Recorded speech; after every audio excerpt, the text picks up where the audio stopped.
जीवन के अन्य महत्वपूर्ण पहलुओं पर गहन विचार प्रस्तुत किए। चाणक्य ने जीवन की विभिन्न परिस्थितियों में चुप रहने और आत्मसुधार पर जोर दिया है। उनके अनुसार चुप रहकर सोच समझकर बोलना और सही समय पर सही प्रतिक्रिया देना जीवन में सफलता का मार्ग प्रशस्त कर सकता है। इस लेख में हम चाणक्य के अनुसार उन 20 स्थानों या परिस्थितियों की चर्चा करेंगे जहां चुप रहकर स्वयं को बदलने की आवश्यकता है। साथ ही हम चुप रहने के फायदे और चाणक्य की नीतियों को विस्तार से समझने का प्रयास करेंगे। एक बुद्धिमानों की सभा में। जब आप बुद्धिमानों की सभा में होते हैं तो आपको चुप रहना चाहिए और ध्यान से उनकी बातों को सुनना चाहिए। चाणक्य के अनुसार बुद्धिमानों के बीच में चुप रहना और उनकी बातें सुनना हमें ज्ञान और अनुभव प्राप्त करने का अवसर देता है। चुप रहकर हम उनकी बातों को आत्मसात कर सकते हैं और उनसे नई बातें सीख सकते हैं।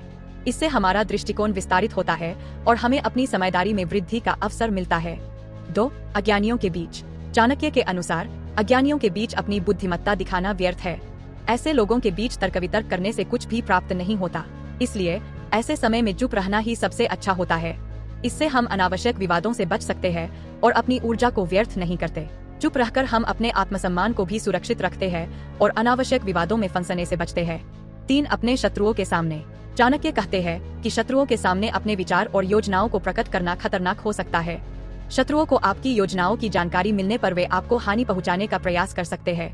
इसलिए अपने शत्रुओं के सामने चुप रहकर अपनी योजनाओं और विचारों को गुप्त रखना ही बेहतर होता है। इससे आप अपनी सुरक्षा सुनिश्चित कर सकते हैं और अपनी योजनाओं को सफलतापूर्वक लागू कर सकते हैं।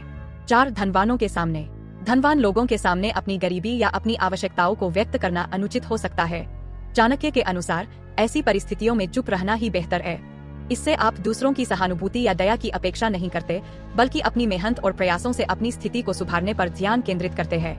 चुप रहकर आप अपनी गरिमा को बनाए रखते हैं और आत्मसम्मान को सुरक्षित रखते हैं। 5. अपमानजनक स्थिति में। जब आप किसी अपमानजनक स्थिति का सामना करते हैं तो प्रतिक्रिया देने से बचना चाहिए। चाणक्य कहते हैं कि इस प्रकार की परिस्थितियों में चुप रहना ही सबसे अच्छा होता है। इससे आप अपनी गरिमा को बनाए रखते हैं और उस व्यक्ति को सोचने का अवसर देते हैं जिसने आपको अपमानित किया है। चुप रहकर आप अपने आत्मसम्मान को बनाए रखते हैं और उस स्थिति से दूर रह सकते हैं जिसमें आपकी प्रतिष्ठा को हानि हो सकती है। 6. जब आपको किसी विषय की जानकारी न हो। चाणक्य के अनुसार जब आप किसी विषय पर पूरी तरह से जानकार नहीं होते तो उस पर बात करने से बचना चाहिए। इस स्थिति में चुप रहकर दूसरों की बातों को सुनना और उनसे सीखना बेहतर होता है। इससे आप अनावश्यक विवादों से बचते हैं और अपनी जानकारी को भी बढ़ा सकते हैं। चुप रहकर आप अपनी अज्ञानता को छिपा सकते हैं और दूसरों के विचारों से खुद को समृद्ध कर सकते हैं। 7. न्यायालय में। न्यायालय में अपनी बात को स्पष्ट और संक्षेप में रखना चाहिए। अधिक बोलने से स्थिति आपके खिलाफ जा सकती है। चाणक्य के अनुसार न्यायालय में सिर्फ वही बातें कहनी चाहिए जो सत्य और न्यायोचित हों। अनावश्यक बातें न कहकर आप अपनी स्थिति को मजबूत कर सकते हैं और न्याय प्राप्त कर सकते हैं। चुप रहकर आप न्यायालय की प्रक्रिया का सम्मान करते हैं और विवेकपूर्ण निर्णय लेने की क्षमता रखते हैं। 8. किसी योजना के दौरान। किसी भी महत्वपूर्ण योजना या रणनीति के दौरान उसे सार्वजनिक रूप से चर्चा करने से बचना चाहिए। चाणक्य के अनुसार योजनाओं और रणनीतियों को गोपनीय रखना चाहिए और उन्हें चुपचाप लागू करना चाहिए। इससे आपकी योजना के सफल होने की संभावना बढ़ जाती है और आप अपने लक्ष्य को आसानी से प्राप्त कर सकते हैं। चुप रहकर आप अपनी योजना को सफलतापूर्वक लागू कर सकते हैं और दूसरों की नजरों से बचा सकते हैं। 9. दूसरों की आलोचना करते समय।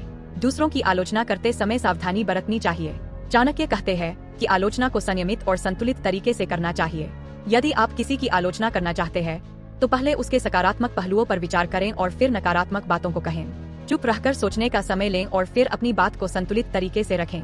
इससे आप दूसरों की भावनाओं का सम्मान करते हैं और विवाद से बचते हैं। 10. जब आप गुस्से में हों। गुस्से में बोले गए शब्द अक्सर बाद में पछतावे का कारण बनते हैं। चाणक्य के अनुसार जब आप गुस्से में होते हैं तो चुप रहना ही सबसे अच्छा होता है। गुस्से में किए गए फैसले और बोले गए शब्द अक्सर आपके लिए हानिकारक हो सकते हैं। चुप रहकर आप अपने गुस्से को नियंत्रित कर सकते हैं और स्थिति को बेहतर तरीके से संभाल सकते हैं। इससे आप अपने संबंधों को भी बचा सकते हैं और खुद को अनावश्यक तनाव से मुक्त रख सकते हैं। 11. आलोचना के समय। चाणक्य के अनुसार जब आपको आलोचना का सामना करना पड़ता है तो आपको चुप रहना चाहिए। आलोचना का उत्तर तुरंत देना या प्रतिक्रिया देना हमेशा उचित नहीं होता। इसके बजाय चुप रहकर आप अपनी आत्मसंयम को बनाए रखते हैं और आलोचना को समझने का समय प्राप्त करते हैं। इससे आप अपनी कमजोरियों को पहचान सकते हैं और उन्हें सुधारने के लिए काम कर सकते हैं। 12. अज्ञानी और मूर्ख लोगों के बीच। जब आप ऐसे लोगों के बीच होते हैं जो आपकी बातों को नहीं समझ सकते या जिनके पास विचारशीलता की कमी होती है तो चाणक्य के अनुसार चुप रहना ही सबसे अच्छा होता है। ऐसे लोगों के साथ तर्क वितर्क करने का कोई लाभ नहीं होता क्योंकि वे आपकी बातों को समझने में असमर्थ होते हैं। चुप रहकर आप अनावश्यक तनाव और विवादों से बच सकते हैं और अपनी शांति को बनाए रख सकते हैं। 13. अन्याय के खिलाफ। चाणक्य ने अन्याय का सामना करने के लिए चुप्पी के महत्व पर भी जोर दिया। हालांकि यह स्थिति अलग है, क्योंकि यहाँ चुप्पी का अर्थ है सुएबुआ और सही समय पर सही कार्रवाई करने की कला। चुप रहकर आप स्थिति का विश्लेषण कर सकते हैं और फिर सही समय पर उचित कदम उठा सकते हैं। इससे आप अन्याय के खिलाफ प्रभावी ढंग से संघर्ष कर सकते हैं और अपने अधिकारों की रक्षा कर सकते हैं। 14. किसी की मदद करने के बाद। जब आप किसी की मदद करते हैं तो उसकी चर्चा करने से बचना चाहिए। चाणक्य के अनुसार दूसरों की मदद करना एक नेक काम है, लेकिन उसकी प्रशंसा की अपेक्षा नहीं करनी चाहिए। चुप रहकर आप अपने कर्मों को आत्मसात कर सकते हैं और अपनी आत्मा की संतुष्टि के लिए कार्य कर सकते हैं। इससे आप विनम्रता और सरलता को अपने जीवन में अपना सकते हैं। 15. अविश्वसनीय लोगों के सामने।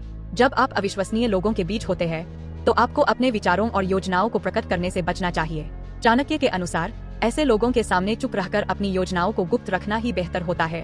अविश्वसनीय लोग आपके विचारों का गलत उपयोग कर सकते हैं या आपके खिलाफ षड्यंत्र कर सकते हैं। चुप रहकर आप अपनी सुरक्षा सुनिश्चित कर सकते हैं और अनावश्यक जोखिमों से बच सकते हैं। 16. दूसरों की सफलता के सामने।